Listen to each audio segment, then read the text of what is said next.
यीशु मसीह के नाम से हमारे सभी भाई बहनों का अभिनंदन। आज हमारे साथ फिर से एक बार विवेक वर्मा हैं, जिनकी गवाही आपने पहले भी सुनी हुई है। तो पिछली बार जब ये हमारे स्टूडियो में थे तो इनकी जो गवाही थी वो थोड़ी अनोखी थी, क्योंकि आमतौर पर क्या होता है कि जितनी भी मसीही गवाहियाँ आपने यूट्यूब में देखी होंगी, वो गवाहियाँ तब दी जाती हैं जब उन्हें कोई सांसारिक आशीषें मिल रही हों, कोई बहुत अच्छा हो रहा है उनके जीवन में। लेकिन विवेक के साथ कुछ अलग हुआ था।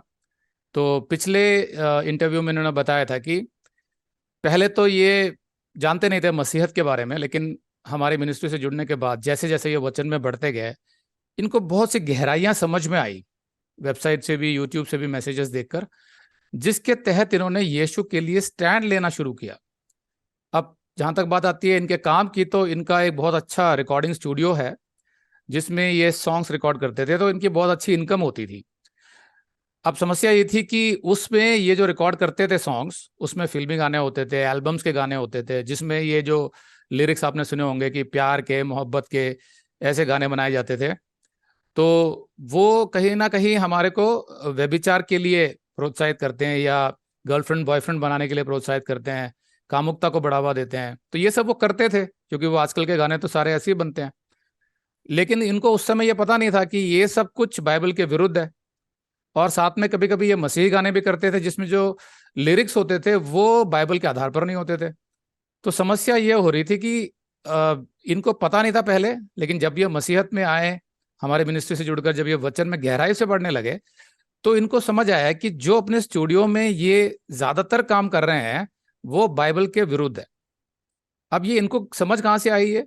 पवित्र आत्मा ने इनको बताया कि भाई ये लिरिक्स आप ध्यान से देखो, ये उन मूल्यों को बढ़ावा दे रहे हैं जो बाइबल के विरुद्ध है। तो इनको क्या करना चाहिए था? या तो वो चलते रहते ये सोच के कि भाई मैं तो सिर्फ रिकॉर्डिंग कर रहा हूँ, गाना थोड़ी मैं बना रहा हूँ। वो तो जो लिरिक्स लिरिक्स जिसने लिखे हैं, ये जो सिंगर है या प्रोड्यूसर है, उनकी जिम्मेवारी है। मेरा काम तो सिर्फ रिकॉर्डिंग करना और गिटार बजाना है। लेकिन उन्होंने ऐसा नहीं सोचा। उन्होंने सोचा कि मेरे स्टूडियो से अगर ऐसे गाने बन के जा रहे हैं जो यीशु के विरुद्ध हैं, बाइबल के विरुद्ध हैं, जो शैतान के कामों को बढ़ावा दे रहे हैं, तो मुझे नहीं करना चाहिए। ऐसा उनको लगा। पवित्र आत्मा ने उनको निरुत्तर किया। तो अब समस्या ये थी कि अगर वो मना करना शुरू करते हैं तो उनके पास तो काम ही नहीं बचेगा। तो इन्होंने फिर भी वो स्टैंड लिया।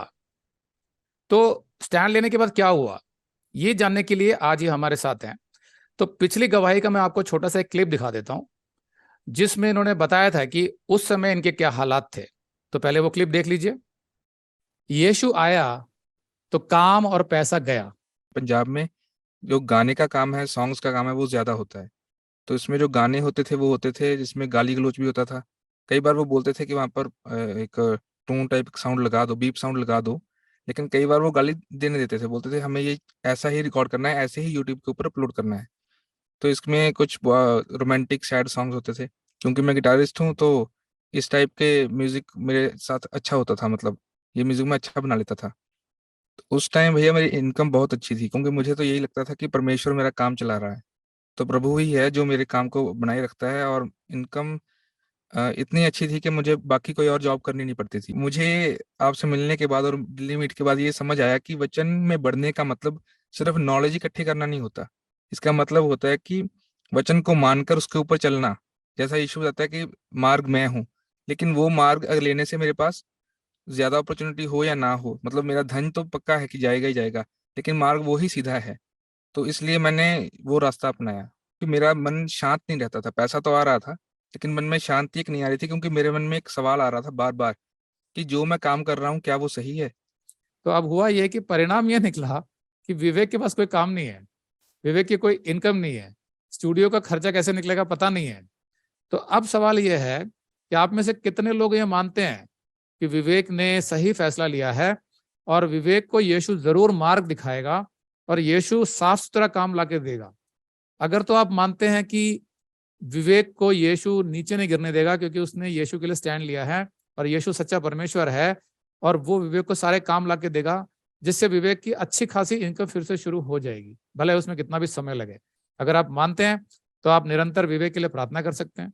और मैं चाहता था कि मैं इस मोड़ पे विवेक की गवाही लूं, ताकि जब प्रभु अपना कार्य करे, जिसका हमें पूरा विश्वास है, तो हम एक और गवाही देंगे विवेक के मुंह से ही। तो आपने देखा कि उनका काम जो है वो पूरी तरीके से बंद हो गया था, इनकम जीरो हो गई थी। और ये भी हुआ था कि उनके डैडी को थोड़ा सा बुरा भी लगा था कि भाई तुम ऐसे क्यों काम बंद कर रहे हो पूरा का पूरा, इसमें कोई बुराई थोड़ी है, तुम तो रिकॉर्डिस्ट हो।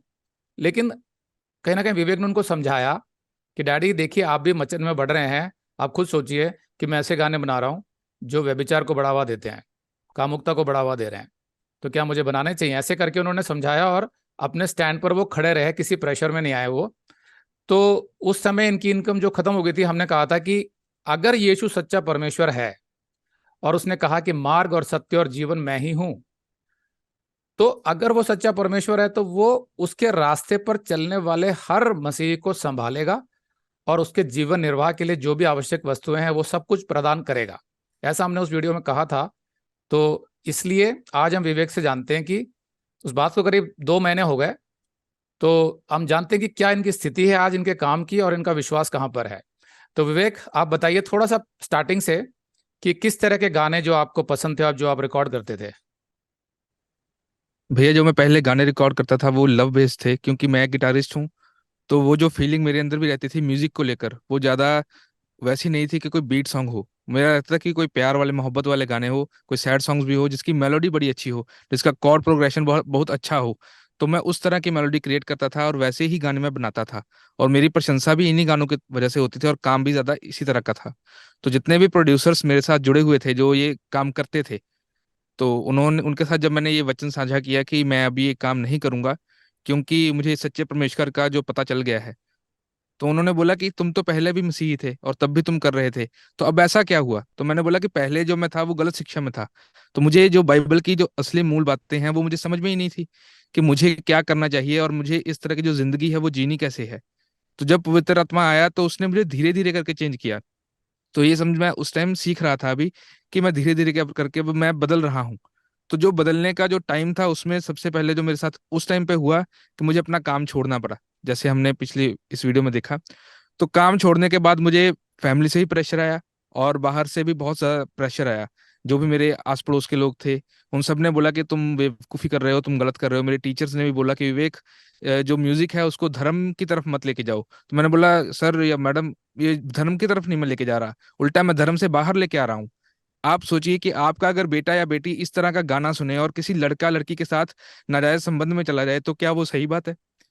तो मेरे टीचर्स को ये थोड़ी सी पॉइंट उनको समझ आ गया, लेकिन वो फिर भी बोले कि तुम इतना गलत क्यों सोच रहे हो, तुम पॉजिटिव रहकर भी तो काम कर सकते हो। तो मैंने बोला कि पॉजिटिव मैं तो रह सकता हूँ, लेकिन मेरा काम पॉजिटिव ही नहीं है। जब ये काम ही गलत है तो फिर उसमें पॉजिटिविटी की तो बात ही खत्म हो जाती है। तो उसके बाद मेरी फैमिली ने, मम्मी ने तो बोला कि मैंने शुरू से बोला था कि ये काम मत करो, जरूरत ही नहीं थी। तो मम्मी थोड़ा इस वजह से गुस्सा थी मेरे साथ कि उन्होंने बोला कि मैंने जब तुम्हें बोला था कि तुम गिटार सिर्फ परमेश्वर के लिए बजाओगे तो तुम दूसरे लोगों के लिए बजा रहे थे, सैड सॉन्ग्स के लिए। अब क्योंकि तुमने अपना पूरा जीवन इसको दे दिया, तुमने यही काम सीख लिया, तो अब तुम्हारा गुजारा कैसे होगा? तुमने काम ही गलत सीखा है। मम्मी ये बोल रहे थे कि तुम्हारा काम गलत है और तुम्हें चाहिए था कुछ कुछ और काम कर लेते। ऐसा करो, कोई और काम ढूंढ लो या फिर किसी शॉप पर काम कर लो, क्योंकि पैसा तो चाहिए, आगे तुम्हारी शादी भी होगी तो पैसा चाहिए हमें भी। तो उसके बाद मैंने परमेश्वर से यही प्रार्थना की इसी स्टूडियो में कि परमेश्वर, अभी आप मुझे बताइए क्या करना है। कि अगर तो मुझे ये काम नहीं करना है, ये आपकी तरफ से नहीं है, तो मैं इसको छोड़ रहा हूँ। जितना सामान है ये मैं सारा सेल कर दूंगा और उसके बाद जो भी आप काम बोलोगे मैं वो काम करूंगा और इस रूम को मैं रेंट पर दे दूंगा। कोई प्रॉब्लम नहीं है मुझे इस रूम को रखने की, फालतू जगह घेरने की कोई जरूरत नहीं है। तो टोटल जो डिपेंडेंसी थी वो जीसस पर हो गई थी मेरी। 1 महीना तो मेरे पास कोई भी काम नहीं आया, मैं सिर्फ देख रहा था, प्रार्थना कर रहा था। हम्म। तो मुझे आपसे यहाँ पर ये पूछना है कि फरवरी में आप दिल्ली आए थे हमारे मीटिंग में, और वहां से जाने के बाद आपने जो अचानक स्टैंड लिए, तो ये अचानक बदलाव कैसे आया? भैया फरवरी से पहले जो मेरे अंदर चेंजेस आ रहे थे वो मेरी पर्सनल लाइफ को लेकर थे, लेकिन मेरी प्रोफेशनल लाइफ को लेकर वो कोई भी चेंजेस नहीं थे। मतलब मेरा प्रोफेशनल वर्क जो था वो वैसा का वैसा ही चल रहा था, क्योंकि मेरे अंदर वही था कि मैं कौन सा किसी को कुछ कर रहा हूँ, मैं किसी का कोई नुकसान तो नहीं कर रहा, मैं तो अपना घर में काम कर रहा हूँ। और मुझे ऐसा ही लगता था कि परमेश्वर मुझे काम दे रहे हैं, क्योंकि मैं किसी के पास काम मांगने तो जा नहीं रहा, लोग खुद मेरे पास आ रहे हैं। लेकिन ओके। ये बात मुझे समझ तब आई। जब आपको ये समझ आया कि आपको तो लगा ये कि बात, जो काम मुझे मिल रहा है सांसारिक ही है भले ही, लेकिन वो यीशु दे रहा है मुझे, जैसा बहुत से लोग सोचते हैं, बहुत से मसीह ऐसा सोचते हैं। लेकिन हम ये चेक नहीं करते कि हाँ हो सकता है कि वो यीशु की तरफ से ना हो, शैतान की तरफ से हो, और आपके जरिए जो काम यीशु को करना उसको रोक रहा हो। ये भी हो सकता है, ऐसा सोचते नहीं है लोग, लेकिन आपने सोचा। जी। तो वो दिल्ली मीटिंग के बाद ही मेरे अंदर वो सोच पैदा हुई। तो जब मैंने उस चीज को ध्यान से सोचना शुरू किया, तो मैं एकदम से अपने आप में ना निरुत्तर होना शुरू हो गया कि ये विवेक तुम क्या कर रहे हो। तुम तो परमेश्वर का वचन मतलब सीख रहे हो, अभी तुम्हें पता चल चुका है, लेकिन तुम अभी भी गलत रास्ते पर हो। तो जो पवित्र आत्मा की वो आवाज थी, वो मुझे क्लियरली समझ आना शुरू हो गया कि पवित्र आत्मा ऐसा नहीं चाहते कि मैं इस काम को आगे जारी रखूं। तो तब ओके। इसलिए तब मैंने वो स्टेप लिया था। ओके।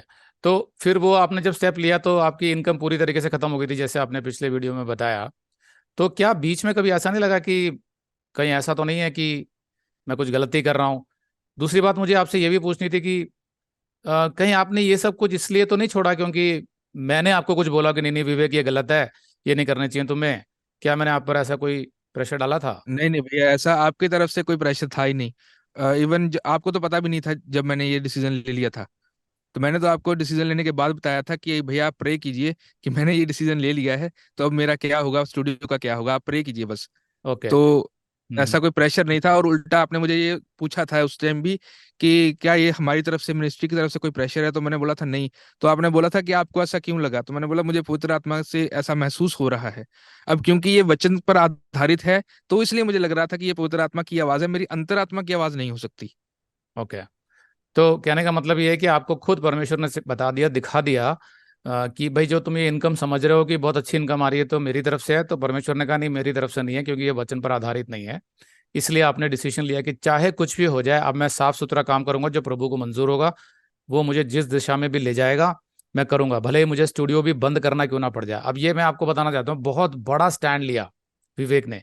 एक आदमी जिसकी इनकम काफी अच्छी चल रही है काफी टाइम से, बहुत अच्छा कॉन्टैक्ट्स बने हुए हैं, बिजनेस बहुत बढ़िया चल रहा है, वो ऐसा डिसीजन ले रहा है कि मैं सबको मना कर दूंगा। सोचो, दो नुकसान होंगे, एक तो पैसा पूरा चला जाएगा, और दूसरा नुकसान ये होगा कि आपके जो क्लाइंट्स हैं जो बने हुए हैं पुराने कस्टमर्स वो भी चले जाएंगे कि भाई विवेक का तो जो है दिमाग कुछ घूम गया है, वो कुछ अलग किस्म का हो गया है, तो उससे नाता तोड़ो। तो ये दोनों रिस्क विवेक ने उस टाइम पर लिए थे। तो उसके बाद फिर क्या हुआ विवेक? तो भैया जैसा आपने मुझे पहले पूछा था कि क्या उस टाइम तुम्हें लगा था कि ये कुछ गलती तो नहीं कर रहा, हम्म। तो मुझे 2% 3% के लिए लगा था कि क्या मैं ये गलत सही कर रहा हूँ कि गलत कर रहा हूँ। तो उस टाइम भी मैंने प्रार्थना की परमेश्वर कि आप जो चाहते हैं वही हो सकता है मैं गलती कर रहा हूँ, इस बार भी हो सकता है पहले गलती थी। तो आप मुझे सिखाइए कि क्या करना है क्या नहीं करना है, मैं आपके ऊपर छोड़ रहा हूँ सारा कुछ। काम मिलेगा तो ठीक है, आपकी तरफ से है, काम नहीं मिलेगा तो फिर मतलब कि हम्म। मैं गलती ही कर रहा था। ओके। तो ये जो टाइम मिला जो आप खाली हो गए, क्या किया आपने? क्योंकि कोई काम तो था नहीं, तो फिर क्या करते थे उस समय? भैया उस टाइम मैं ज्यादातर तो आपके वीडियोस देख रहा था उस टाइम पे। और उस टाइम मैं अपने घर में बाइबल जो थी वो पढ़ना शुरू कर दी थी मैंने अच्छे से, कि मैं हम्म। थोड़ा सा समझ लूँ इस बात को। तो मत्ती चैप्टर मैंने शुरू किया था उस टाइम पे, और भूपिंदर से मेरी बात हो रही थी। तो वो भी मुझे बहुत अच्छे से गाइड कर रहे थे, शशिपाल जी मुझे अच्छे से गाइड कर रहे थे। उत्तम हम्म। भाई ने भी बड़ा साथ दिया मेरा उस टाइम पे कि ओके। विवेक तुमको बाइबल में और बढ़ना चाहिए, तुम ऐसा काम अभी कर सकते हो, तुम बाइबल में बढ़ सकते हो। ठीक है। तो मतलब उस खाली समय में आपने परेशान होने की बजाय वचन में बढ़ने की सोची। तो ये बहुत बढ़िया स्टेप लिया उन्होंने कि प्रभु मुझे कुछ दिखाई तो दे नहीं रहा, लेकिन मुझे इतना बताया कि तेरा वचन मेरा मार्गदर्शन करेगा। इसलिए उन्होंने वचन का अध्ययन शुरू कर दिया, उस खाली समय का लाभ उठाया। तो फिर इसके बाद कितने टाइम के बाद आपको पहला काम मिला, और वो कौन सा था? भैया इसके तकरीबन 1 महीने बाद मुझे, मैंने 1 महीना काफी लोगों से बातचीत भी की, जो मसीही लोग थे या कुछ जो अच्छे लोग थे, मुझे हम्म। लगता था कि ये लोग सही काम मुझे दे सकते हैं। उनसे मैंने बातचीत की, लेकिन बातचीत के बाद मुझे कोई काम नहीं मिला। तो मुझे एक दिन मेरे दोस्त का कॉल आया कि एक माँ के ऊपर गाना है वो बनाना है। तो मैंने बोला ठीक है, माँ के ऊपर गाना बना लेंगे, लेकिन उसके जो लिरिक्स है वो मुझे सेंड कर दो। तो मैंने उसको ऐसे ही बोल दिया कि अगर माँ को तुमने दूसरा भगवान बोला होगा, परमेश्वर बोला होगा, तो मैं उसके ऊपर गाना नहीं बनाऊंगा, मैं उसकी कोई मेलोडी कोई तैयार नहीं करूंगा, कोई गिटार भी नहीं बजाऊंगा। उसने बोला एक बार सुन लो, अगर तुम्हें अच्छा लगे तो तुम कर लेना। तो मैं उससे मिलने के लिए गया। यहाँ से तकरीबन 1 घंटे का रास्ता है। तो क्योंकि काम मुझे चाहिए था तो मैं मिलने के लिए गया। तो मैं वहां पर रात उसके पास रुका, तो उसने मुझे गाना सुनाया। तो गाना बड़ा अच्छा था। वो बेसिक था कि एक बच्चा है, उसकी माँ छोड़ गई है, मतलब डेथ हो गई है माँ की।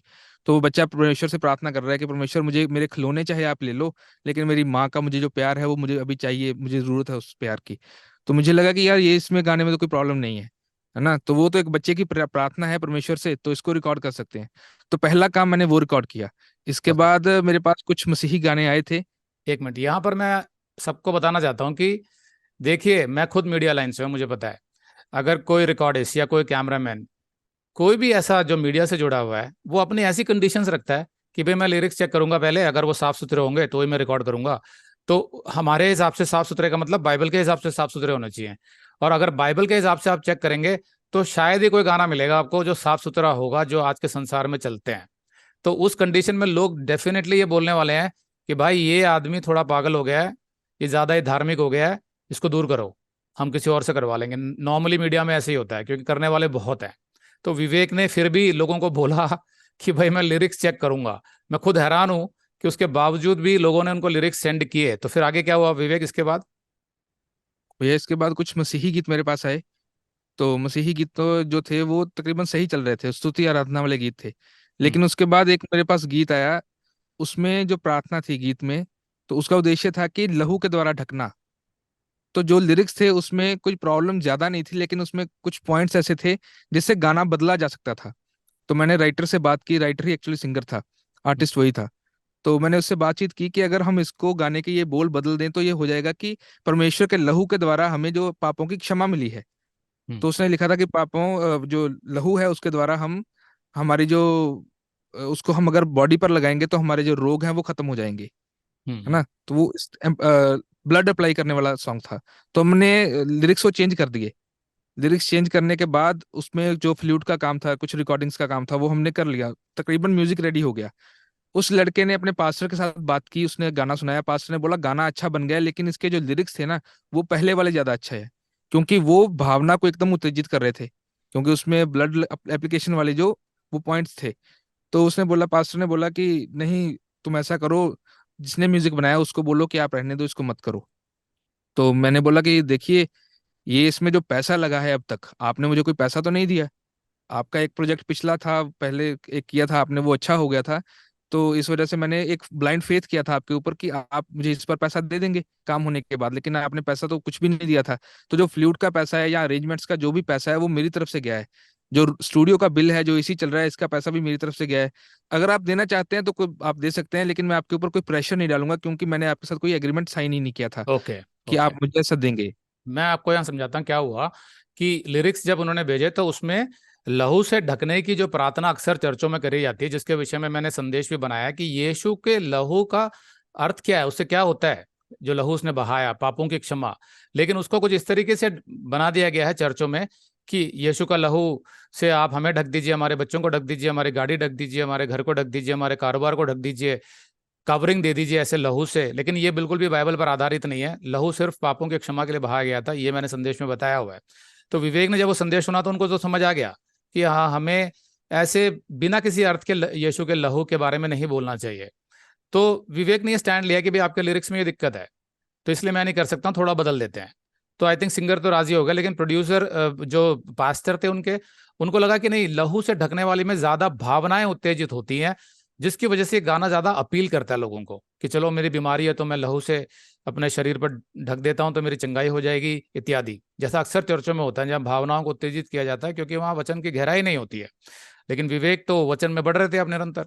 तो उन्होंने स्टैंड लिया कि नहीं, मैं फिर नहीं करूंगा। हाँ, मेरा जो नुकसान अब तक का हुआ है कि मैंने फ्लोटिस्ट को बुलाया था बांसुरी बजाने के लिए और दूसरे अरेंजमेंट किए थे, वो बिल तो मेरा फिर भी, अगर आप नहीं भी करवाते हैं मुझसे, क्योंकि वो तो मैं कर चुका हूँ, तो अगर आप उसका पैसा देते हैं तो अच्छी बात है, नहीं देते हैं तो कोई बात नहीं, ये आपकी इच्छा पर है। ऐसा करके विवेक ने छोड़ दिया। तो फिर क्या हुआ विवेक उसके बाद? भैया उसके बाद उसने मेरे साथ वो प्रोजेक्ट नहीं किया और पैसा भी नहीं दिया। तो मैंने ओके। फोर्स नहीं किया, लेकिन मैंने परमेश्वर से बोला कि परमेश्वर, अब जो पैसा मेरे पास थोड़ा बहुत आया था काम करने के बाद, वो तो मैंने कुछ परसेंट इसमें लगा दिया। हम्म। है ना, तो अब जो आगे का परमेश्वर मेरा जीवन है वो आप संभालिए। आप मुझे सही गाना दीजिए, मैं आपके जो आपने मुझे सिखाया है मैं उसी के ऊपर स्टैंड हूँ। मैं कोई गलत काम नहीं करूंगा, बाइबल को लेकर भी कोई गलत काम नहीं करूंगा। तो उसके बाद वही व्यक्ति थोड़े टाइम बाद मेरे पास वापस आया और उसने एक नया गाना मुझे बोला कि आप ये रिकॉर्ड कर सकते हो। मैंने बोला आप लिरिक्स सुनाइए पहले। और मैंने उसके साथ बातचीत की कि अगर आप एक एग्रीमेंट हम कर सकते हैं, तो अगर आप चाहते हैं कि इसको हम रिकॉर्ड करें अच्छे से, तो हम्म। आप बता दीजिए मुझे। तो उन्होंने बोला कि हाँ हम रिकॉर्ड तो करना चाहते हैं, लेकिन वो व्यक्ति मेरे पास आया कि भैया आप पहले इसको लिरिक्स चेक करो, अगर इसमें कोई प्रॉब्लम है तो हम चेंज कर सकते हैं, क्योंकि अभी इसमें किसी पास्टर की इन्वॉल्वमेंट नहीं है। हम्म। तो मैंने वो लिरिक्स चेक किए, उस लिरिक्स में कोई ऐसी बंदिश नहीं थी, कोई ऐसा प्रॉब्लम नहीं थी, वो एकदम स्तुति वाला गीत था। और फिर हमने वो गीत रिकॉर्ड किया। हम्म। तो यहाँ पर भी मैं बताना चाहता हूँ कि अगर विवेक की जगह कोई और रिकॉर्डिस्ट होंगे तो वो सोचेंगे कि चलो भाई मसीही गाना तो है ना कम से कम, तो वो जैसे भी है उनका लिरिक्स है या जो भी उनकी टीचिंग्स है, मुझे क्या लेना देना, मैं कौन होता हूँ ये कहने वाला कि ये गलत है। तो वो रिकॉर्ड कर देते हैं, लेकिन विवेक को सच्चाई मालूम थी और जिन शिक्षाओं पर वो विश्वास करते थे उन पे स्टैंड लेना होता है। तो उन्होंने स्टैंड लिया कि भाई ये शिक्षाएं मेरे हिसाब से गलत हैं, मुझे बाइबल के आधार पर नहीं लगती हैं, इसलिए मैं स्टैंड ले रहा हूँ। तो आप सोच के देखिए कि एक रिकॉर्डिस्ट जो मसीही है, वो मसीही सर्कल वाले इतने सारे लोग यही बोलेंगे कि भैया तुम तो ऐसा लगता है पास्टर बन गए हो, तुम ही सब कुछ जानते हो बाइबल के बारे में। तो विवेक ने ऐसा कोई अहंकार नहीं दिखाया, विवेक ने नम्रता से सिर्फ यही समझाया कि भैया देखिए बाइबल के आधार पर जो मैं विश्वास करता हूँ, जिसमें मेरे स्टूडियो से गाने बनेंगे, वो जिस पर मैं विश्वास करता हूँ कि ये सही शिक्षा है और जो मुझे मिनिस्ट्री सिखा रही है, उनके आधार पर जो सही शिक्षा है मैं उसी को प्रमोट करूंगा। दूसरा, अगर मैं गलत शिक्षाओं को प्रमोट करूंगा तो पवित्र आत्मा मुझे निरुत्तर करता है, इसलिए मैं नहीं कर सकता हूँ। तो अच्छी बात ये हुई कि जो जिन्होंने वापस आके उनसे बोला कि लिरिक्स आप चेक कीजिए, तो मैं उस भाई को भी थैंक यू बोलना चाहता हूँ कि उन्होंने सच्चे खुले मन से विवेक की बात को समझा कि भाई ये भी जरूरी होता है यीशु के लिए खड़ा होना कि सही लिरिक्स जा रहे हैं कि नहीं। कहीं ना कहीं उनको भी लगता था कि विवेक जो कह रहे हैं वो सही है, इसलिए वो दोबारा आए और उन्होंने लिरिक्स चेक कराए, और विवेक का वो गाना शायद रिकॉर्ड हो गया था फिर विवेक। जी भैया, वो गाना रिकॉर्ड होगा, शायद इस महीने वो रिलीज कर दिया जाएगा। Very good. तो फिर यहाँ के बाद क्या हुआ आगे? भैया उसके बाद मेरे पास कुछ और मसीही भाई बहन भी आए, जिन्होंने गाने रिकॉर्ड कराना स्टार्ट किया। हम्म। तो उनमें से एक भैया थे, मैं नाम नहीं किसी का लूंगा, लेकिन उन्होंने बोला कि मेरे साथ दो सिंगर थे वो। उन्होंने बोला कि मेरे साथ वाले जो सिंगर है उसको आप फोन करके बोलो कि इसका जो मिक्सिंग मास्टरिंग है और जो वोकल ट्यूनिंग, जो सुर ठीक करने हैं गाने के, वो किसी और से करवाऊंगा, तो इसलिए आप मुझे पैसा भेज दो। मैंने बोला कि भैया ये तो झूठ है, क्योंकि मिक्सिंग मास्टरिंग मैं खुद करूंगा और जो गाने का सुर है ठीक करने हैं वो भी मैं खुद से करूंगा। मेरे बाद अगर आपको ठीक नहीं लगते, मेरा काम अगर आपको अच्छा नहीं लगता, तो आप बाहर से करवा सकते हो, उसमें कोई प्रॉब्लम नहीं है। लेकिन पहले जो मेरा काम है वो मुझे करने दीजिए, और मैं किसी को भी झूठ नहीं बोलूंगा किसी पॉइंट के ऊपर भी। तो उसने बोला इतना झूठ थोड़ी है, ये तो छोटी सी बात है।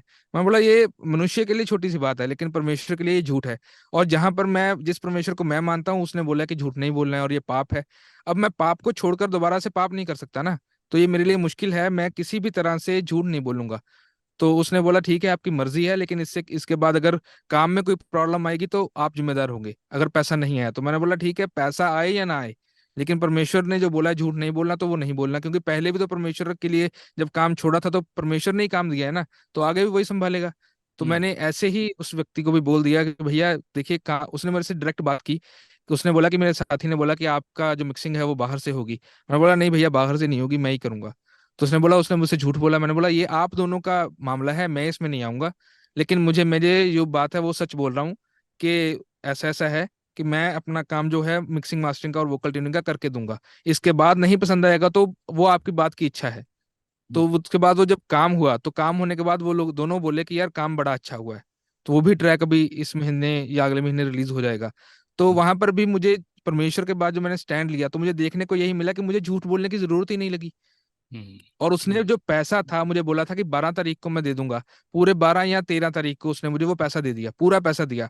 कोई ऐसा नहीं बोला कि अभी कम ले लो ज्यादा ले लो, पूरा का पूरा पैसा उसने मुझे दे दिया। ओके। तो यहाँ मैं सबको बताना चाहता हूँ कि यहाँ पर क्या हुआ। विवेक ने ये नहीं देखा कि मुझे नुकसान होगा कि नफा होगा, उन्होंने अपनी बुद्धि से, सांसारिक बुद्धि से अपने फैसले लेने की जरूरत नहीं समझी। उनको लगा कि मुझे परमेश्वर की बुद्धि से फैसले लेने हैं, जैसे परमेश्वर ने बोला वैसे करूंगा ना, मैं आज्ञाकारिता निभाऊंगा ना, मैं, मुझे जानने की जरूरत नहीं है ना उसके बाद, क्योंकि प्रभु ने वादा किया है अगर वो परमेश्वर है तो वो उसके रास्ते पे चलने वालों का ध्यान रखेगा, काम भी देगा, रोटी भी देगा और मान सम्मान भी देगा। तो इस विश्वास पे विवेक आगे चले और बिल्कुल वैसा ही हुआ। तो वो लोग जो भाई थे जिन्होंने ये गाना रिकॉर्ड करवाया, तो उनको शायद ये पता नहीं था, शायद क्योंकि वो सांसारिक हैं तो उनको लगा कि छोटा मोटा झूठ चलता है, लेकिन विवेक ने वहां पर एक गवाही दी कि यीशु मसीह का अनुसरण करने वाले लोग छोटा सा भी झूठ नहीं बोलेंगे, चाहे वो घर पे हो चाहे वो बाहर बिजनेस में हो। तो अब हुआ क्या कि उन्होंने गाना भी रिकॉर्ड कर लिया, उनको पसंद भी आ गया, उन्होंने पेमेंट भी कर दी। तो काम भी हो गया विवेक का, और विवेक की तरफ से एक सच्ची गवाही उन लोगों को गई जो कभी ना कभी वो जरूर रियलाइज करेंगे कि यीशु मसीह को के लिए खड़ा होना क्या होता है, यीशु मसीह का अनुसरण करना क्या होता है, सच्चा मसीह कौन सा होता है। तो विवेक ने ये छवि डाली लोगों के सामने जो बहुत से लोग नहीं डालते हैं।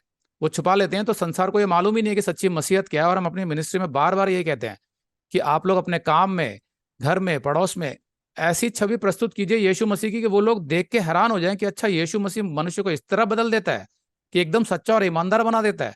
सोचो अगर संसार में हर कोई विवेक की तरह मसीही हो जाए तो इस संसार से भ्रष्टाचार चला जाएगा, झूठ चला जाएगा, पाप चला जाएगा, व्यभिचार चला जाएगा। हर कोई अगर ऐसा मसीह को फॉलो करे तो यही हम सिखाते हैं कि आप लोग डरिए मत। अपने जहां पर भी आप काम करते हैं या जहां पर भी रहते हैं वहां यीशु मसीह के लिए स्टैंड लेना सीखिए। वचन में बढ़िए सबसे पहले, बिना वचन में बड़े कुछ नहीं होने वाला है। तो हमारे बहुत से वीडियोस हैं, 400 से भी ज्यादा यूट्यूब पर आपके लिए रखे हैं मैंने वहां पे, बाकी वेबसाइट में भी है। उनको सीख के बढ़िए, स्टैंड लेना सीखिए, देखिए परमेश्वर आपके जीवन में कैसे चमत्कार करता है। तो यहाँ पर एक चीज और मैं पूछना चाहता हूँ कि पंजाब में जैसे होता है कि वहां सिखाया जाता है चर्चों में कि बरकतों की बारिश होगी करके, जो जिस तरीके के जो शिक्षाएं होती हैं, तो उसके बारे में आपको क्या कहना है? भैया जो पंजाब में होता है बरकतों की बारिश, वो मेरे हिसाब से तो वो टोटली फेक होता है, क्योंकि उन सब में किसी में भी वचन की गहराई तो होती नहीं है। तो कौन सी बरकतें जो परमेश्वर उनको देना चाहता है? जब तक परमेश्वर ने बोला है कि वचन ही परमेश्वर है ना, तो वचन ही देधारी हुआ था। जब तक वचन ही नहीं है, और अगर कुछ लोग बोलते हैं कि हमारे पास वचन का अच्छा खासा ज्ञान है, लेकिन वो लोग भी जो है कि वो इस बात को समझ नहीं पाते कि अन्य भाषा और अनन्य भाषा में क्या फर्क है। वो अभी तक उन्हीं में फंसे हुए हैं, या फिर वो इस तरह की शिक्षा में फंसे हुए हैं कि आपको इतना पैसा आप दोगे तो आप इतना पैसा कमा सकते हो, मतलब बीज बोना। अब बाइबल में लिखा है कि बोने वाला बीज बोता है ना, तो वचन बोता है, सॉरी, बोने वाला वचन बोता है। तो लेकिन ये लोग कहते हैं कि आप सीड मनी दो, आप पैसा बीजिए तो पैसा आपके पास दोबारा आएगा, और 10 गुना आएगा, 5 गुना आएगा, इस तरह से। तो वो जो बरकतों की बारिश है, वो इस तरह से बिल्कुल मेरे साथ तो नहीं हुआ। मैं भी ओके। परमेश्वर पर विश्वास करता था।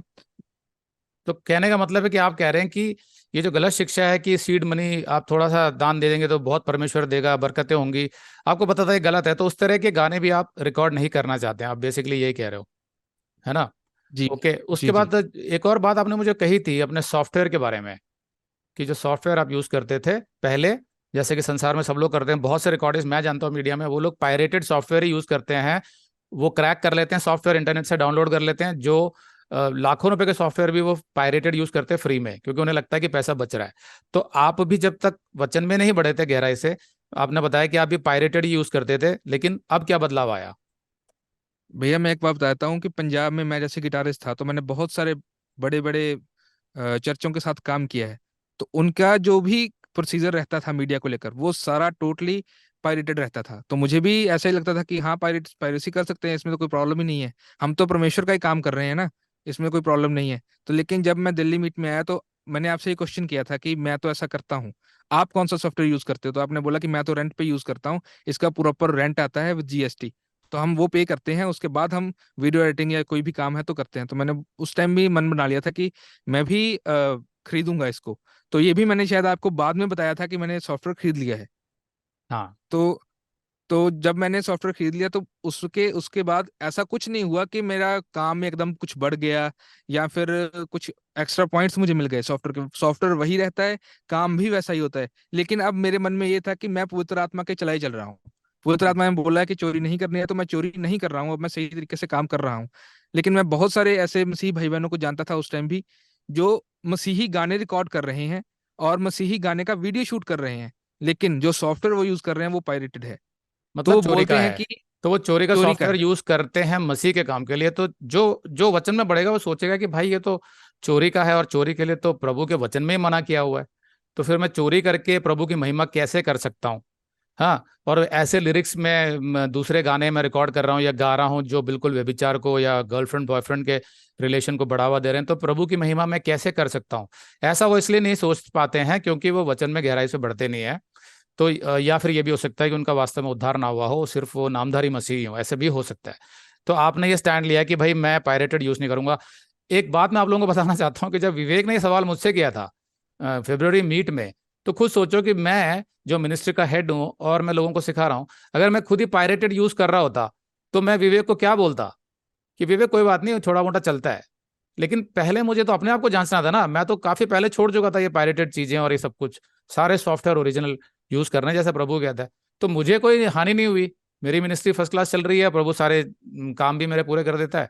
तो मैंने विवेक को खुशी खुशी बता दिया, मैंने कहा प्रभु का रास्ता अपनाओ, कोई दिक्कत नहीं होने वाली है। आपको थोड़ा पैसा शुरू में खर्च करना पड़ेगा, लेकिन उसकी आशीषें अपने आप आएंगी आपको, काम की दिक्कत नहीं होगी। अब विवेक तो बिल्कुल नए नए थे उस टाइम पे, मसीह में बढ़ ही रहे थे, तो ये एकदम से उसको स्वीकार करना और उसका अनुसरण करना इतना आसान नहीं था। लेकिन विवेक ने वो स्टैंड लिए यीशु के लिए, जिसके बाद आपने खुद ही देखा कि उनके सफर में प्रभु ने उनका साथ नहीं छोड़ा। जैसा वो कहता है कि मैं ना कभी तुझे त्यागूंगा ना कभी तुझे छोड़ूंगा, तो यीशु ने उसका हाथ थामे रखा। एक महीना जो बीच में काम गया था, उस महीने में उन्होंने वचन में अपने आप को बढ़ाया और जाना कि प्रभु क्या चाहता है विवेक से। तो इस तरीके से उसका भी उनको बहुत लाभ हुआ। तो एक और बात मैं यहाँ लोगों को बताना चाहता हूँ कि कभी कभी बहुत से लोग ये कहते हैं कि भाई हमें जो है ना मीडिया में होना चाहिए, फिल्मों में होना चाहिए, टीवी लाइन में होना चाहिए, मॉडलिंग में होना चाहिए, क्योंकि यीशु मसीह चाहता है कि उनके जो प्रतिनिधि हैं वो हर फील्ड में हो, ताकि वो गवाही दे सके। तो मैं आपको बताना चाहता हूँ ऐसा कुछ नहीं है। मैं खुद मीडिया से हूँ, मैं जानता हूँ मीडिया में कितने पाप होते हैं। सबसे ज्यादा पाप अगर किसी लाइन में होते हैं तो मीडिया में होते हैं। हर तरीके के नशा भी होता है, व्यभिचार भी होता है, गाली गलौच होती है, हर तरह की। प्रभु ये जरूर चाहता है कि हम पापियों के पास जाकर सुसमाचार सुनाएं, लेकिन वो ये नहीं कहता कि आप भी उसी जीवन शैली में जिएं या उनके जैसा बने या उनके साथ रहकर उनके साथ संगति करें, क्योंकि उसका असर आपके जीवन में पड़ने वाला है। लोग ये बातें एक बहाने के तौर पर इस्तेमाल करते हैं कि हम तो यीशु के प्रतिनिधि है, लेकिन मैं बताता हूं उनके अपने जीवन में कोई बदलाव नहीं आता। और आप देखेंगे कि वो भी कहीं ना कहीं उनसे प्रभावित होकर छोटे मोटे पाप में शामिल हो जाते हैं, जो उनको पता भी नहीं चलता है। तो मैं कभी भी नहीं बोलूंगा आपको कि इस तरह का कोई ज्ञान लेकर आप कोई फैसला करें कि प्रभु चाहता है, मुझे बताया था मेरे पास ने कि प्रभु चाहता है कि मैं फिल्मों में हूँ, मेरा प्रभु चाहता है कि मैं टीवी में हूँ और लोगों को गवाही दो। नहीं, आप उनको गवाही बाहर से भी दे सकते हैं, पहली बात। और दूसरी बात यह कि प्रभु जब चाहता है कि किसी के पास गवाही पहुंचे, तो वो अपने आप पहुंचा देता है। आप हो या ना हो उसकी चिंता ना करें। सब कुछ है, यूट्यूब पर है, मीडिया में है, टीवी में है, हर जगह यीशु मसीह की गवाही आज विश्व भर में सुनाई जा रही है। हर रीति से कोई मनुष्य नहीं बच सकता, क्योंकि मत्ती 24:14 कहता है कि जब तक पूरे विश्व में सुसमाचार नहीं फैलाया जाएगा, अंत नहीं आएगा। तो यीशु जब ये वादा कर रहा है तो आपको उसकी चिंता करने की जरूरत नहीं है। तो अंत में मैं विवेक से ये पूछना चाहता हूँ, विवेक कुछ और बताना चाहते हैं अपने काम के बारे में या जो फैसला आपने लिया, जल्दी से 1 मिनट में बता दीजिए। जी भैया, जो अभी मेरा जो काम चल रहा है, ज्यादातर जो मेरा टाइम रहता है वो आपके वेबसाइट से मैसेज सुनने का रहता है। लेकिन मैं ये सोच रहा था पिछले महीने भी कि जो पैसा मेरे पास आ रहा है, बहुत कम टाइम में बहुत ज्यादा पैसा कमा रहा हूँ। मतलब काम भी सही कर रहा हूँ, परमेश्वर की वजह से काम आ रहा है, परमेश्वर की तरफ से काम आ रहा है। उसमें वचन में बढ़ने के लिए मेरे पास टाइम भी रहता है। प्रॉपर एक टाइम स्लॉट रहता है कि मैं वचन में बढ़ सकता हूँ, प्रॉपर स्टडी कर सकता हूँ, बाइबल की स्टडी कर सकता हूँ, किसी के साथ बातचीत करनी है, किसी के साथ सुसमाचार साझा करना है, उसके लिए भी टाइम मेरे पास बचता है। लेकिन उसके बाद भी जो मैं काम कर रहा हूँ, उस काम का पैसा भी मुझे मिल रहा है। तो वेरी मैं गुड। परमेश्वर का धन्यवाद देना चाहता हूँ कि उसने मुझे उस टाइम पर संभाल लिया जब मेरा कोई भी नहीं था। एक तरह से मैं अकेला हो गया था उस टाइम पे, क्योंकि फैमिली में भी यही प्रेशर था कि विवेक तुमने गलत काम चूज कर लिया। तो परमेश्वर को थैंक्स देता हूँ कि मेरा काम गलत था, लेकिन उसने उसी काम में मुझे बरकत दी और मुझे जो गलत काम में फंसा हुआ था उसको ठीक काम में बदल दिया। Very good. धन्यवाद करता हूँ ये भैया। बहुत ही सुंदर गवाही थी। विवेक के साथ में मैं आपको बताना चाहता हूँ कि विवेक जो है हमारा एक ग्रुप भी चला रहे हैं हमारी मिनिस्ट्री की तरफ से, पंजाब में बहुत बढ़िया से वो ग्रुप चला रहे हैं और अपने ग्रुप मेंबर्स को बहुत अच्छी तरह सिखा रहे हैं। वो आने वाले समय में उनका ग्रुप अपने आप प्रभु बढ़ाएगा। उसमें जो लोग आएंगे वो बहुत गहराई से वचन सीखेंगे।